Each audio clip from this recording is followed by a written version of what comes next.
losers and the opportunists and the takers, your time has come, and we've come to the end of our relationship where I'm the giver and you're the taker. That is all ended, and it's time for us to separate and move on. Hey guys, welcome back to my channel. So I feel like I need to play some sad music for this video. I made a video earlier and it was really upbeat, but now I've come to my bedroom and I've been reflecting, and I feel like this has been on my mind, and although I feel like it might upset some people once the video goes out, it's just the way it is, and it is my decision, right? So I have decided that I am going to stop sending money to people unnecessarily, and the necessity or the need to send money, I am going to determine that because I'm sending the money. So there was, for many years in my life, because I came to the UK like 20 odd years ago, I felt like I could save people, right? And I felt like because I was in the UK and I was working, and particularly people in Jamaica, I felt like whenever they asked me for something, I felt obligated to say yes, particularly if it was my family, just because I know what hardship can be. I know what needs are. But I think we've come to a point in life where I think people think that when you move abroad, it's a bed of roses and you get handouts, and all of a sudden you become rich and money doesn't mean anything. You can always just have it to give, and you know, it doesn't matter what they're asking it for, that you should just give it without question. And I have gone past that stage in my life. It took me a very long time, but I have learned to say no. And in saying no, sometimes I will verbalize my no, and sometimes I will just be ignorant and just don't answer at all, and that still stands as my no. And I realize that I have lost a lot of people in my life just because I have started saying no to giving people things when they ask me for it. I have lost family members. These people are very much still alive. I have lost people who said they were my friends. These people are still very much alive. But because when they ask, I all of a sudden don't give, things have significantly changed in our relationships, and that's okay with me, because sometimes you have to learn your role. Sometimes you have to understand that people are only in your life for as much as you can give to them, or for as much as they can benefit from you. And once you stop filling the purpose that they had you there for, they are happy to get rid of you. And you have to understand that you are gonna have to cut people off, or know your worth and kind of understand why relationships don't last. And when I say relationships, I mean like friendships, intimate relationships, family relationships, whatever. So when I moved to the UK, of course people think that, yeah, the pound is strong, and they feel like they can ask you for any amount of money and you should just send it to Jamaica for them to do whatever they want to do, and it's okay. But what they don't understand is, in order for you to get these pounds, you have to go to work. You have to go to work whether it snows, whether it rains, whether there is sunshine, whether you're feeling well. Sometimes if you're not feeling well, of course you don't have to go to work sometimes. But I think living abroad, I don't think people understand how difficult it can be if you're living abroad. So I moved abroad on my own, right? I just came here and I've had to make a life on my own. I didn't always have the help that I needed. I mean, some people have contributed here and there, but for the most part, it's been very challenging for me. And particularly when I had my child, finding childcare and having a full-time job was a very difficult time for me. And I think that when I was in the army, that wasn't so bad because I had I didn't have any obligations to anybody. I didn't have a child, so I could just do what I want to do, go where I wanted to go. And I was just working, earning. I didn't have anything else to spend my money on. So when people asked me for things, I would just provide it for them without question. It doesn't matter what they wanted it for, I would send it. But there comes a time when I changed career, and I wanted to have a child, and I did that. And my priority now is my child. My priority is not to send my money to grown adults just because they ask for it, right? I Life in the UK is very, very different from life in Jamaica. So whereas in Jamaica you can have children and you can ask your neighbor to look at the child, you can ask a friend to come and stay with the child, whatever. In the UK it's very, very different. You either have childcare or you don't. If you don't have good relatives, you might as well be on your own because the help is not going to be there.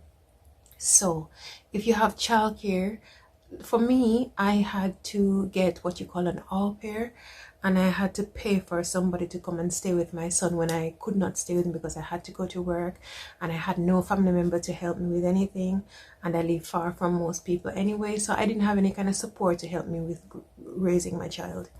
And so I had to get somebody to come and live in my home, and I would pay them to look after my child when I had to be at work.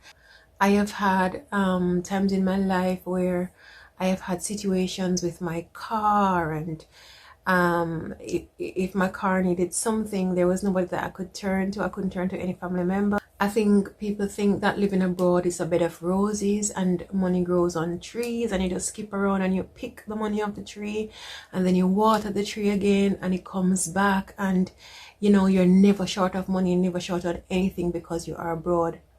And people will ask you for money to do the most unnecessary things, probably things that you yourself are not enjoying while you're abroad. I think sometimes people go back to their home country when they live abroad, and they go back and they paint the picture that they've got all this money and they go back home on vacation and they're spending here, there and everywhere. But then the reality is when you come back home, you have to kind of reset, you know. I am not going to be sending money unnecessarily to anybody, not to family, to friends. Of course, there are some obligations that I have, and there are some things that I've committed to, and I will always uphold my commitments. But for the little unnecessary things that people ask me for money for, I'm not doing it. And I know that I will lose more people, more family members, more friends, whatever. I'm not going to do it because I also think that people in Jamaica or wherever, I'm talking about Jamaica because I'm Jamaican. I think people in Jamaica don't understand that they can also send you things. I think they think that the sending thing is a one-way thing, and things can only come from abroad to Jamaica. I don't think they understand that people can send things from Jamaica to you. You can actually send money from Western Union to foreign, but people don't think that can happen, right? I have one friend who sent me some patties the other day, and I was so grateful. And you know why? It's not even about the patty. It's because this particular person doesn't earn much, you know, but we've been friends for a long time, and I think she thought, you know what, this is what I can do for her, so I'm gonna do it. And it's the thought behind it that I appreciated. And you know, yeah. But sometimes, right, so I work hard. Life in the UK is not always easy. I work hard so I can maintain a certain lifestyle, right? And so far, so good. Thank God I've been here, I've been managing, right? Certain things, I made a short the other day and I talked about how I save money in certain areas. So for one, I learned to do my own hair. I won't be going out and buying. There was a time in my life where I used to spend like excess amount of money buying Brazilian wigs, this and that and whatever. So now I have learned to cut back on certain things because some things just don't make any sense. It doesn't make any sense. I'm a nurse, right? I'm always in uniform. I'm always either in somebody's house because I work in community. And when I was on the ward, I'm usually on a ward. Sometimes I used to spend hundreds of pounds to buy a wig that I would wear like once in a while, or if I go on holiday for a week or 2 weeks. And then after that, I would be stuck at work and I won't be doing anything to my hair. And I've got hair in my head, so it's not like I'm naked, right? So what I've learned to do is I've learned to cut back and even self-sacrifice in order to prepare myself for the future, right? So I no longer go out and do my nails every 2 weeks like I used to do, or every 3 weeks. I no longer go out and get a wax every 5 weeks like I used to do.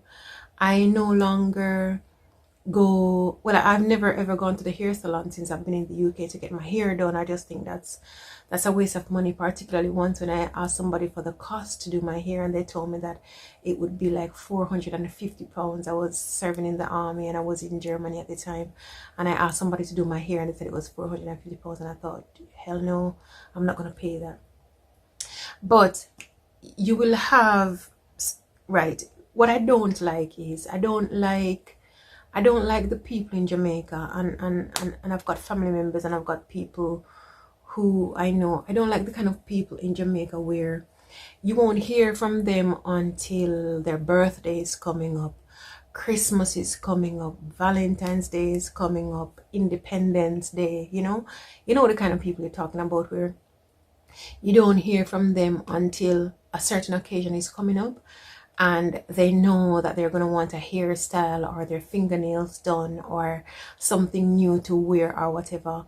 But in the meantime, when it's my birthday and when it's Christmas and when it's whatever here, I don't see them making any extra effort for me, but they're quite happy to, like I hate it when people say to me, oh, my birthday is coming up in such and such a time, what are you going to do for me? Well, I'm going to do for you what you did for me. Nothing is what I'm going to do for you.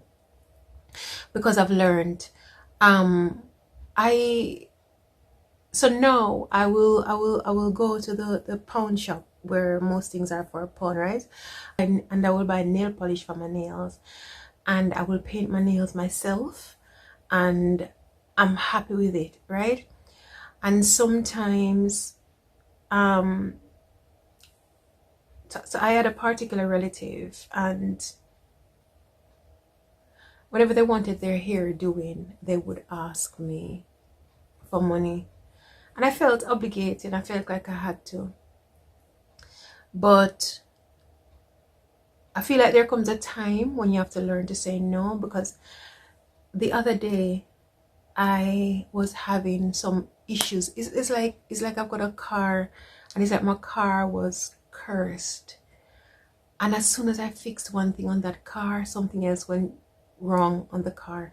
And this is not even an old car. It's not even a car that should be giving problems, but I think it was just what I was going through at the time. And there was only one person who heard of the problems that I was having with my car, and I didn't ask this person for anything, but she heard of the problems that I was having in my car month after month. And she actually sent me £142, not because I asked, but because she heard me talking about it. And it's things like that I appreciate, right? And if you do for me, I will do for you. But I think for the most part, people back home seem to think that you should always be doing for them, and there's nothing that they can ever do for you. And it's not great. So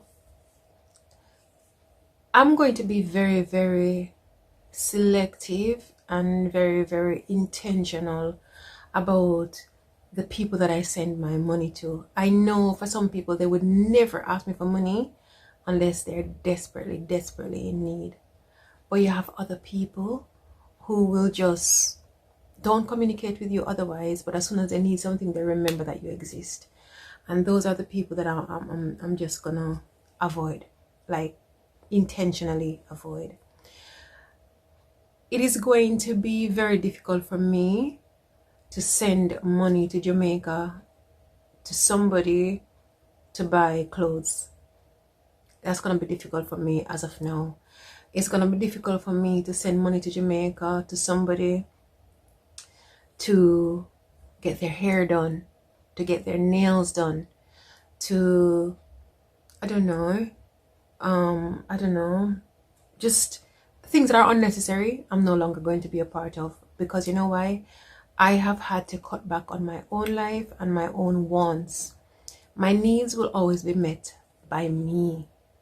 But you see, the wants and the things that I consider to be luxury, like going to a nail salon and paying like £70 for a pedicure and a manicure, things like that, I don't do. And so I don't see the reason why I should be doing that for people in Jamaica.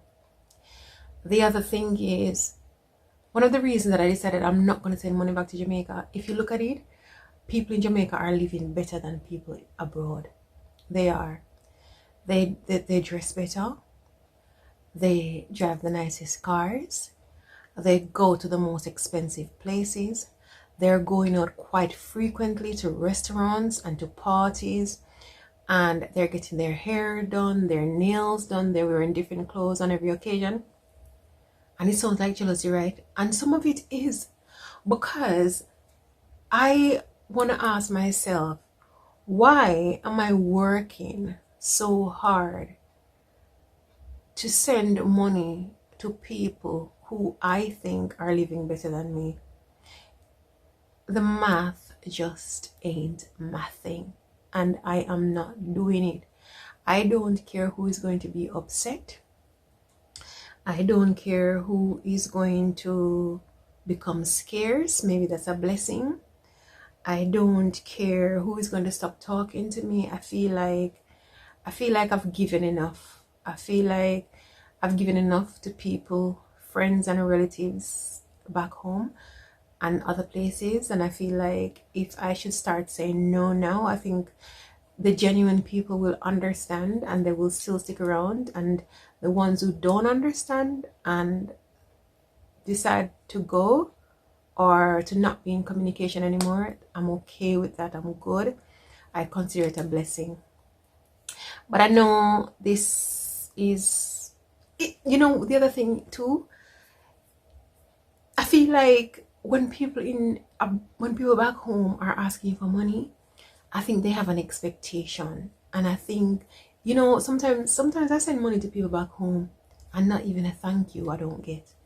And if the service that I use to send them money don't send me an email or a text message to say that the money has been collected, sometimes I don't. The urgency that they have in asking you for the money is not there when they receive the money, They won't all of a sudden pick the money up and just straight away say thank you. Sometimes a day will pass, 2 days will pass, and you're thinking, but there was an urgency when you were asking me for the money. How hard is it to say thank you for the money that I've sent you, And so I think I am at peace with my decision to stop sending money back home. I am at peace with losing people from my life if I choose not to send them money. I'm at peace with telling people that I'm broke so they don't ask me for anything, I am at peace with people texting me and asking me for money, and I look at the message and I just ignore and put my phone down. I have made peace with a lot of things. I've made peace with a lot of relationships that were never going anywhere anyway. I've made peace with situations where I feel like I was used by people and I was only there for as long as they could benefit from me. And when I started saying no, those relationships ended. And I think I cannot save anybody. I don't want to continue to send money to anyone. I also feel like if I should drop dead tomorrow, these people who are relying on me will find another way and find another person. And sometimes I think that the people back home who are asking you for money, you're not the only person that they're asking. They're asking and they're receiving from other people. So yours is just an additional. And so I I am going to stop that train. I have decided that I will only do what I am comfortable with. I will no longer put myself out of the way or self-sacrifice to meet the needs or the wants of people back home, or to maintain or sustain any form of friendships, relationships, family situationships. I will not be doing it. I am not going to even apologize to the people that I am choosing to ignore. Some people, they'll tell you their stories, right? And they will tell you, oh, I say I want this, I say I like bill for pay, and I not have money and this and that and whatever. And they tell you the story, So indirectly, they're asking you for the money, but they're not coming out and saying it. And I used to be the kind of person who I would hear these things and then I would ask the question, so how much is your light bill? How much is this bill? How much will it take to do that? How much will it take to do this? But now I no longer care. Your problem is not a Maxine's problem anymore, and I'm good with it. I can listen to your story and I will say nothing because I will contribute nothing. And it's a hard lesson that I've had to learn, that people will only support you for as long as they can get what they want from you. And then after that, the phone call will stop coming, the conversations will stop going, and you're thinking, really, is that what it was? Is that all? Like, was I only there when, because you know you could ask me for things and I would send it to you. But if I start saying no, the phone calls start getting more sparse and more scarce, and the communication just dries up. It's okay. We shouldn't have to pay people to talk to us. We shouldn't have to buy relationships. We shouldn't have to buy friendships. We shouldn't have to put ourselves out of the way to satisfy anybody. If you want to do it, do it. But I think people should understand that just the same way how they don't have it, it should be okay for you not to have it. I think people sometimes forget how they can be more resourceful in their own lives, and I think people sometimes forget that they can also sacrifice, say no to things that are not necessary. I think people think that whatever they want, they should have, particularly because they're asking it of you because you're living abroad. I think in the same way that sometimes we have to juggle to make things work abroad, I think that people back home should learn to go without certain things. It's not every party that you have to go. It's not every new clothes that you have to wear. It's not every hairstyle that you have to be a part of. I mean, there are certain things that I would love to do, but I think to myself, am I going to spend a certain amount of money to do this one thing for this one occasion, and then later on I'm struggling? No. So now my motto is I'm broke. I never have money yet. I never have money yet. No matter how somebody asks me, I never have money yet. And you know what that means? Don't ask me, because I don't have it. I don't have it. All when I have money coming through my ears, I don't have it. But for the people who do for me, I will always return the favor. And I'm not talking about monetarily. I'm talking about if somebody's good for me, if I have somebody who always checks on me, who sends me a message just to say, I'm just checking to see how you are. I heard something on the news that's going on in the UK. Are you okay? I haven't heard from you in a couple of days. Are you fine? Those people, they will be on my radar all the time, and whatever they want, I will jump in. But you see, the people who are users and the opportunists and the takers, I have learned, and your time has come, and we've come to the end of our relationship where I'm the giver and you're the taker. That is all ended, and it's time for us to separate and move on, go our separate ways. It was good for you while it lasted, but I'm no longer doing it. I rather see my money in my bank account or give it to people who are deserving of it. Your wants are not my priority. Your wants are not my interest. And I just will not be doing it, you know? I just thought I needed to talk about that. And yeah.